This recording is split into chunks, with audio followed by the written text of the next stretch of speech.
یہ بھائی کہتے ہیں توبہ کی قبولیت کی نشانی کیا ہے؟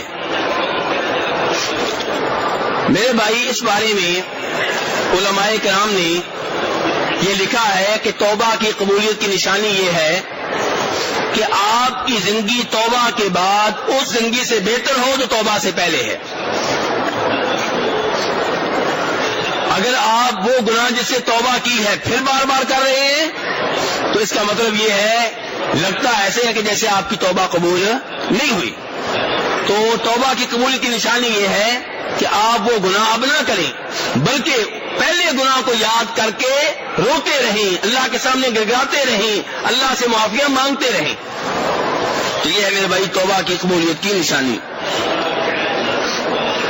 یہ بھائی کہتے ہیں کہ اپنے والدین کی طرف سے عمرہ کیا جا سکتا ہے؟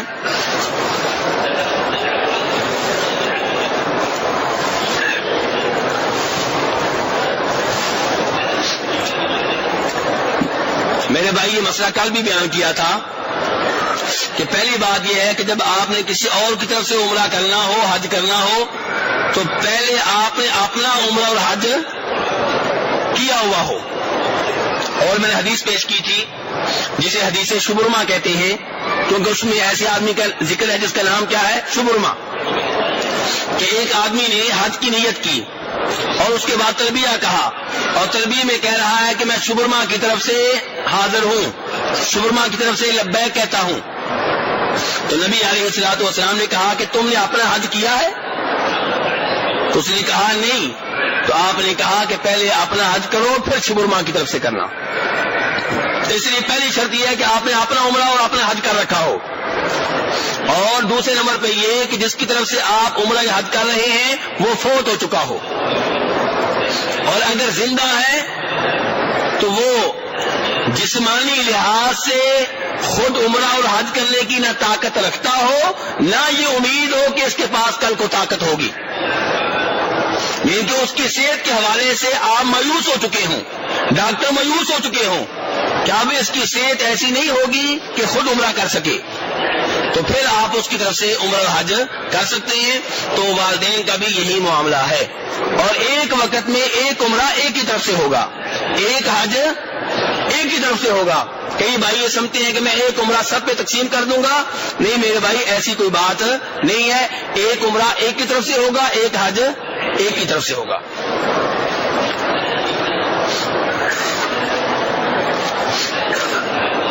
یہ بھائی کا سوال ہے کہ نماز جنازہ کا طریقہ بیان کر دیں، اس میں الحمدللہ ہے یا نہیں؟ اچھا سوال ہے بھائی کا۔ نماز جنازہ آج کل آپ بار بار پڑھ رہے ہیں تو نماز جنازہ کا ثواب بھی بہت زیادہ ہے۔ کتنا ثواب ہے؟ اور پہاڑ کے برابر ہے۔ تو جب اتنا زیادہ ثواب ہے تو جنازہ بڑے دھیان سے پڑھنا چاہیے، اس طریقے کے مطابق پڑھیں گے جو نبی علیہ السلام نے بتایا ہے تو پھر اتنا ثواب ملے گا۔ اب وہ طریقہ کیا ہے میرے بھائیوں؟ 4 تکبیریں ہوتی ہیں عام طور پہ، ویسے زیادہ کہیں جائیں تو وہ بھی جائز ہے، لیکن عام طور پہ 4 تکبیریں ہوتی ہیں۔ پہلی تکبیر کے بعد امام اور مقتدی دونوں سورہ فاتحہ پڑھیں گے۔ مسلم شریف کی حدیث ہے، جناب عبداللہ ابن عباس رضی اللہ عنہما نے جنازہ پڑھایا اور اس میں سورہ فاتحہ بلند آواز سے پڑھی، اور جنازے کے بعد کہا کہ میں نے اس لیے یہ کام کیا ہے تاکہ تمہیں معلوم ہو جائے کہ سورہ فاتحہ جنازے میں پڑھنا سنت ہے اور حق ہے۔ اور دوسری تکبیر کے بعد امام اور مقتدی دونوں درود شریف پڑھیں گے، اور سب سے بہتر درود وہ ہے جو نبی علیہ السلام نے بتایا، درود ابراہیمی، جو آپ تشہد میں پڑھتے ہیں، تحیات میں پڑھتے ہیں۔ اور تیسری تکبیر کے بعد امام اور مقتدی دونوں میت کے لیے دعائیں کریں گے۔ دعا کریں گے میرے بھائی کہ نہیں کریں گے؟ میرے بھائی میت کو آپ کے آنے کا فائدہ تبھی ہوگا جب آپ اس کے لیے کوئی دعا کریں گے، اور ہم لوگ جنازے کی دعائیں یاد نہیں کرتے، اور جنازے کے بعد کیا کہتے ہیں مولوی صاحب کیا کریں؟ دعا کریں۔ تو جنازے میں کیا تھا؟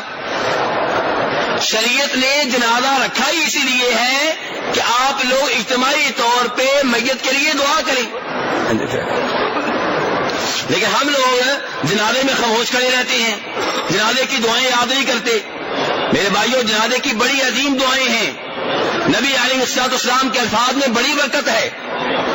آپ نے ایک دفعہ جنازہ پڑھایا، بخاری شریف کی حدیث ہے، اور اس میں یہ دعا پڑھی: اللہم اغفر لہ وارحمہ وعافہ واعف عنہ واکرم نزلہ ووسع مدخلہ.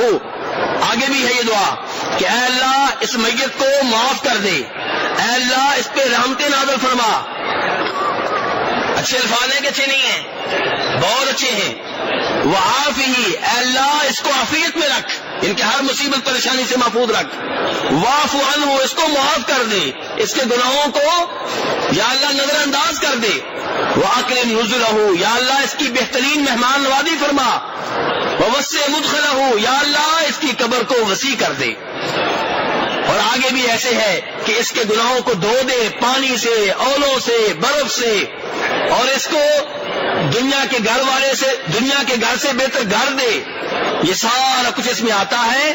جس صحابی نے نبی علیہ الصلوۃ والسلام سے یہ دعا یاد کی، آپ کے پیچھے جنازہ پڑا تھا، وہ کہتے ہیں کہ یہ دعا میں نے جنازے میں آپ سے سنی اور یاد کر لی، اور میں نے اس وقت تمنا کی، میں نے خواہش کی کہ کاش یہ جنازہ میرا ہوتا. اتنی عظیم دعا اور دعا کرنے والے اتنے عظیم، میں نے کہا کہ کاش یہ جنازہ میرا ہوتا. اور ہمارے یہاں کیا صورتحال ہے کہ والد صاحب کے فوت ہونے کا بڑا غم ہے، والدہ کے فوت ہونے کا بڑا غم ہے، رو رہے ہیں، لیکن جنازے میں معلوم نہیں کہ باپ کو فائدہ کیسے پہنچائیں. نہیں میرے بھائی، جنازے کی دعائیں یاد کریں. اچھا دعاؤں کی کتاب بتائیں، دعاؤں کی کتاب جس میں نبی علیہ الصلوۃ والسلام سے روایت شدہ صحیح احادیث سے ثابت شدہ دعائیں ہوں. حصن المسلم، کیا نام ہے؟ حصن المسلم دعائیں میرے ساتھ میرے بھائی، کیونکہ آپ نے خریدنی ہے. 2-3 ریال کی آتی ہے، سعودی عرب کے بڑے عالم دین نے لکھی ہے، ترجمہ اس کا اردو میں، بنگالی میں، انگلش میں، پشتو میں ہو چکا ہے. 2-3 ریال کی پاکر سائز ملتی ہے. کتاب کا نام پھر دوران میرے ساتھ، کیا نام ہے؟ حصن المسلم. اور اس میں باحوالہ دعائیں ہیں کہ نبی علیہ السلام نے یہ دعا کی ہے، کس کتاب میں حوالہ ہے، کہاں سے لی گئی ہے. تو نبی علیہ السلام کی بتائی ہوئی دعاؤں میں بڑی برکت ہوتی ہے میرے بھائیوں. تو جنازے کی یہ دعائیں یاد کریں. اور جنازے کی ایک اور دعا آپ کو بتاؤں: اللہم اغفر لحینا ومیتنا وشاہدنا وغائبنا وصغیرنا وکبیرنا وذکرنا وانثانا. اللہ اکبر، کتنی عظیم دعا ہے.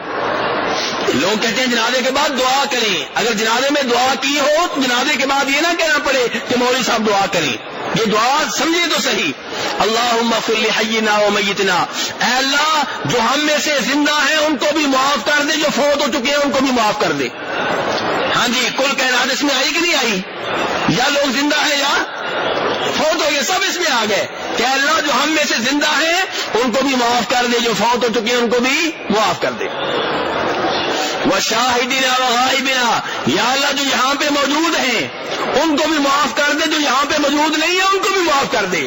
پھر اس میں سارے کے سارے آ گئے، سارے آ گئے نا. کتنے عظیم الفاظ ہیں نبی علیہ الصلوۃ والسلام کے. اور ہم نبی علیہ السلام کی دعائیں چھوڑ کے دائیں بائیں بھاگتے ہیں کہ یہ وظیفہ مجھے فلاں پیر صاحب نے دیا تھا. تو نبی علیہ الصلوۃ والسلام کی دعائیں کون یاد کرے گا جو اتنی عظیم الشان ہے میرے بھائیوں. پھر آگے آپ کہہ رہے ہیں اللہم اغفر لحینا ومیتنا وشاہدنا وغائبنا وصغیرنا وکبیرنا. یا اللہ جو ہم میں سے چھوٹے ہیں ان کو بھی معاف کر دے، جو بڑے ہیں ان کو بھی معاف کر دے. سارے آگے کہ نہیں آ گئے؟ پھر آ گئے وذکرنا وانثانا. یا اللہ جو ہم میں سے مرد ہیں ان کو بھی معاف کر دے، جو عورتیں ہیں ان کو بھی معاف کر دے. پھر سارے کے سارے آ گئے. کتنی عظیم دعا ہے میرے بھائیوں.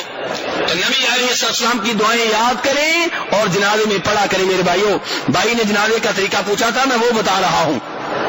تو یہ تیسری تکبیر کے بعد آپ میت کے لیے دعائیں کریں گے، اور چوتھی تکبیر کے بعد آپ سلام پھیر دیں گے. یہ ہے جنازے کا میرے بھائیوں سنت طریقہ.